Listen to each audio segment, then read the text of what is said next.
গরম হলে সোনা মুগ ডালটা ঢেলে নেবে। ঢেলে নেওয়ার পরে ভালো করে যখন লাল ভাজবে, যখন লাল লাল হয়ে যাবে তখন ভাবে ভাজা হয়ে গেছে। তারপর জল ঢেলে ভালো করে সিদ্ধ করে নিয়ে নাড়িয়ে চাড়িয়ে তারপর ভালো করে ঘুটে দেবে। এরকম হয়ে গেলে ঘুটে দেবে ভালো করে। ঘুটে দেওয়ার পরে জল দিয়ে পরিমতো লবণ হলুদ দিয়ে দেবে। লবণ হলুদ দিয়ে এটা ফুটে গেলে তখন নামিয়ে দেবে।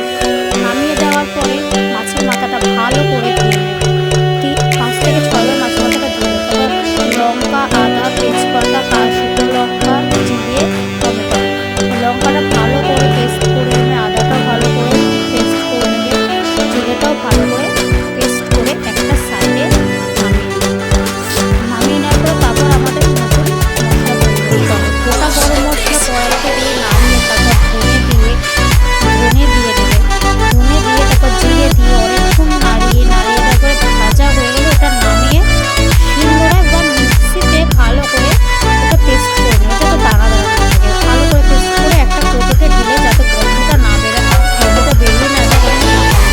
তারপর একটা কড়াইটা ভালো করে দিয়ে তেল দিয়ে গরম করে মাছের মাথাটা দিয়ে লাল লাল করে ভেজে নেবে। তারপর ওর ভিতরে শুকনো লঙ্কা, তেজপাতা দিয়ে দেবে।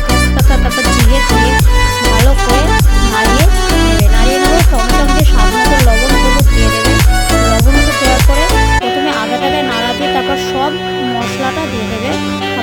তারপর মাছের মাথাটা দিয়ে আবার লবণ হলুদ দিয়ে নাড়িয়ে দেবে। মাছের মাথাটা ভালো করে ঘন্ট করবে মানে ভেঙে দেবে, ভেঙে গুঁড়ো গুঁড়ো করে দেবে।